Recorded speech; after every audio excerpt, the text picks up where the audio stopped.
예전에 그런 영화가 있었죠. 어디선가 무슨 일만 생기면 나타나는 홍반장이라는 영화가 있었는데 이분 요즘에 중요한 사건들 곳곳에 등장하고 있습니다. 이번엔 또 벤츠 골프채 파괴 그 사건에 또 그 당사자를 도와주겠다고 나타났다고 하는데요. 어떤 사정이 있었는지 또 자세히 알아보겠습니다.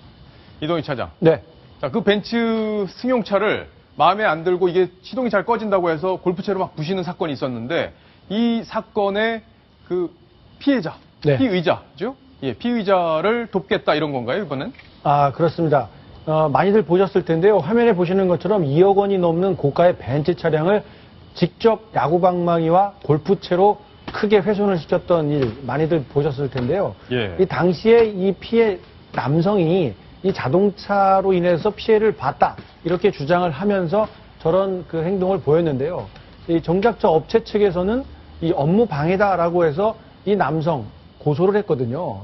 그런데 이제 직후에 이 고소를 취하긴 했습니다만 경찰에서는 계속해서 수사를 진행했고요. 예. 이 불량 차량의 피해자라고 주장을 했다가 졸지에 이 형사 고소당하는 그런 처지에 놓였던 사실이 알려지니까 이 강용석 변호사와 접촉이 돼서 강 변호사가 이 남성, 이 퍼포먼스를 했던 남성을 변호할 것으로 이렇게 예상이 되고 있습니다. 그래요? 근데 두 사람이 어떻게 연락이 됐는지 원래 두 사람이 아는 사이는 아닐 거 아니에요? 아, 전혀 아는 사이는 아닌데요. 예. 그 피해 남성인 유모 씨가 오늘 강용석 변호사 사무실에 직접 전화를 걸었다고 합니다. 아, 그래요? 그래서 비서가 받아서 이 도움을 받을 수 있겠느냐라고 이렇게 물어보니까 아, 그렇다면은 이 강 변호사가 직접 다시 전화를 걸어 주어서 내일, 그러니까 내일이죠. 내일 다시 사무실로 좀 와줄 수 있겠느냐, 만나서 이야기를 합시다. 이렇게 상담을 전화로 진행을 했다고 합니다. 그래서 내일 피해자라고 주장을 하고 있는 이 유 씨가 이 강 변호사 사무실에 나타나서 정식 사건 수임을 맡긴다면은 의뢰인과 이 변호인의 관계로 또 다시 한번 또 화제가 될 것 같습니다. 예, 손수호 변호사. 네. 이 강영석 씨가 사실상 지금 이제 방송에서 사실상 이제 퇴출된 그런 상황인데 본인이 이제 잊혀지는 거에 대한 두려움이 있어서인지 왜 하필은 언론에 이렇게 자주 등장하는 사건들에 대해서만 관심을 갖는 건지 그 이유가 좀 궁금하긴 합니다. 네, 사실은 뭐 이번 사건 같은 경우에는 이제 그 유모 씨가 먼저 연락을 했기 때문에 강용석 변호사가 먼저 이제 접근한 것은 아니라고 한다면 약간 좀 다를 수 있겠습니다. 하지만 결과적으로 사회적으로 이슈가 되는 사건들을 수임해서 그런 사건들을 변호한다면은 본인이 이제 본업이 변호사구나라는 점에 대한 인식을 줄 수 있겠고요. 또한 얼마나 당당하면 이렇게 계속 변호 활동하면서 정상적인 사회 활동을 하겠느냐라는 인식을 또 이제 그 일반 대중에게 줄 수도 있을 것입니다. 또 하나는 여기서 뭔가 아직은 이제 그동안에 있었던 여러 가지 의혹들이나 이런 것들을 인정하지 않았거든요.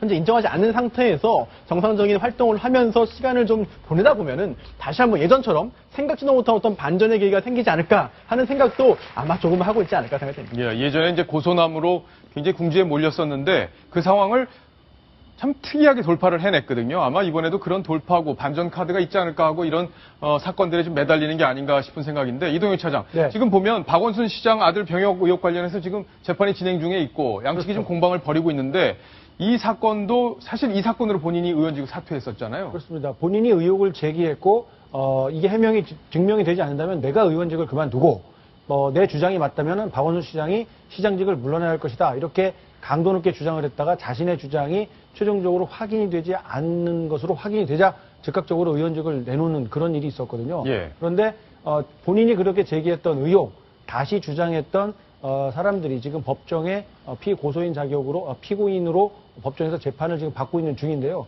그 사건에서도 역시 그분들을 변호하고 있는 역할을 맡고 있습니다. 예, 이 조원석 씨도 이제 당시 예전에 이제 한 방송사에서 개그 프로에서 죄민수 이렇게 해서 많이 그렇죠. 알려졌던 분인데 이 성추행 혐의로 지금 조사를 받고 있는 그런 상황이거든요. 이분도 변호를 맡았네요. 예, 최근에 예전에 한때 인기를 끌었던 조원석 씨가 이 성추행을 했다. 이런 논란에 휩싸여서 세간에 또 화제가 잠깐 되긴 했었는데요. 예. 이렇게 연예인 관련됐거나 아니면 정치인, 유력 정치인 관련된 이런 소송들의 변호인을 자처를 하고 있어서 이런 다른 또 어떤 목적이 있는 것 아니냐 이런 시선을 받고 있는 상황입니다. 예, 손수호 변호사. 네. 사실은 조금 어려운 사람들 도와주면 안 될까요? 좀 이렇게 법적으로 우리가 충분히 우리 사회가 제도적으로 뒷받침하지 못하는 분들이 참 많고 법률적인 도움은 받고 싶어도 어려운 분들이 참 있을 텐데 네. 오히려 그런 분들을 음지에서 도와주다 보면 나중에 우리 사회적으로 다시 한번 평가받을 기회가 생기지 않을까 이런 생각도 드는데 네. 어떻습니까? 뭐 저희가 모르는 상황에서 이제 뭐 그런 좋은 행동을 하고 있을 수도 있죠. 알려지지 예. 않게 뭐 모릅니다. 아직은 뭐 하고 있는지 안 하는지 모르겠습니다만 어쨌든 뭐 이제 그 여러 가지 이슈에 이제 그 가담을 하고 이제 그 발을 걸침으로써 본인의 존재감을 이제 잊혀지지 않기 위해서 노력하는 것으로 보이는데 만약에 그러한 생각을 하고 있다고 한다면은 좋게 보는 분도 있겠지만 또 그러게 돼서 아유 너무 이제 본인에 대해서 이제 그 잊혀지지 않기 위해 노력만 하는 거 아니냐라고 곱지 않은 시선을 보이는 것도 이제 그 일부 있거든요. 따라서 어쨌든 정치인 출신이고 또 앞으로 정치를 그만두지 않을 것으로 보이기 때문에 본인에게 어떤 것이 유리한지는 아마 본인이 가장 잘 판단해서 할 것으로 생각됩니다. 예, 알겠습니다. 강영숙 변호사 요즘 열심히 다시 물밑에서 활동하고 있는 이야기들 저희가 정리를 쭉 해드렸습니다.